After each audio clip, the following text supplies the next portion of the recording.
درود. در حافظه تاریخی ایران روایت ضحاک، کاوه آهنگر و فریدون یک افسانه نیست. این روایت یک مدل زنده از تحول قدرت است. اگر با نگاه تفکر سیستمی به این داستان نگاه کنیم، می‌بینیم که کاوه فقط یک معترض خشمگین نیست. او محصول فشار انباشته شده در معیشت، انسداد در ساختار و فروپاشی پاسخگویی قدرت است. جایی که سیستم دیگر اصلاح پذیر نیست و به نقطه گسست رسیده است. خروشید و زد دست بر سرزشا که شاه منم کاوه دادخواه، یکی بی زیان مرد آهنگرم، ز شاه آتش آید همی بر سرم. تو شاهی و گر اژدها پیکری، بباید بدین داستان داوری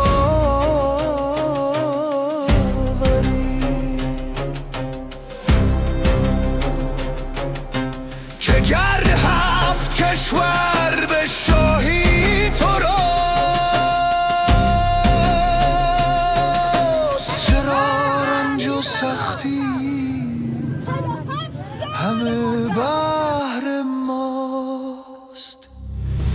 اما اینجا یک خطای تحلیلی مهم وجود دارد. خیلی ها فکر می کنند قیام کاوه فقط برای پایین آوردن ضحاک بود، در حالی که اینطور نبود. کاوه قیام نکرد فقط برای نگفتن، او قیام کرد برای به قدرت رساندن فریدون. خروشان همی رفت نیزه به دست، که ای نامداران یزدان پرست، کسی کو هوای فریدون کند، دل از بند ضحاک بیرون کند. در 2 هفته اخیر وقتی نخستین نشانه‌های اعتراض سازمان یافته از بازار بزرگ تهران، به ویژه از راسته بازار آهنگران ظاهر می شود، این را نباید صرفاً یک اتفاق یا واکنش مقطعی دید. بازار جایی است که تولید واقعی، کار و معیشت در جریان است. در منطق سیستم ها این لایه ها زودتر از بقیه اختلال را حس می کنند. اینجاست که کاوه دوباره متولد می شود، نه به عنوان یک فرد بلکه به عنوان یک نقش تاریخی. کاوه بارون شد ز درگاه شاه، بر او انجمن گشت بازارگاه، همی برخروشید و فریاد خواند، جهان را سراسر سوی داد خواند. از آن چرم کاهنگران پشت پای بپوشند، هنگام زخم درای همان کاوه آن بر سر نیزه کرد، همان گهز بازار برخاست کرد.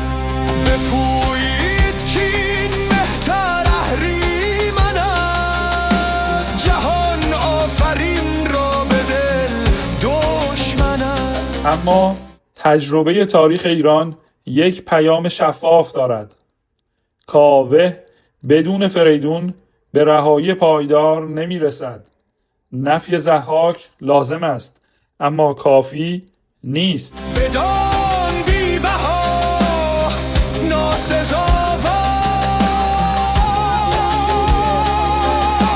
پوست، پدید آمد آواز های دشمن بدون شک ز این برد دور تیم آبی بیشتر نیاز داره. هر جامعه‌ای پس از گسست به یک کانون مشروعیت، تداوم و بازسازی نظم نیاز دارد. در این چارچوب است که نام آخوندزاده رضا پهلوی مطرح می شود. نه از سر احساس، نه از سر نوستالژی، بلکه به عنوان یک نقطه تمرکز همگرایی ملی و نماد تداوم دولت ملت ایران در دوران گذار، همان نقشی که فریدون در اسطوره ایفا می کند. نه منجی معجزه‌گر، بلکه محور بازسازی نظم پس از فروپاشی. تفکر سیستمی به ما میگوید تحول موفق 3 ضلع دارد: فشار از پایین، گسست نظم فرسوده و چشمانداز معتبر برای آینده.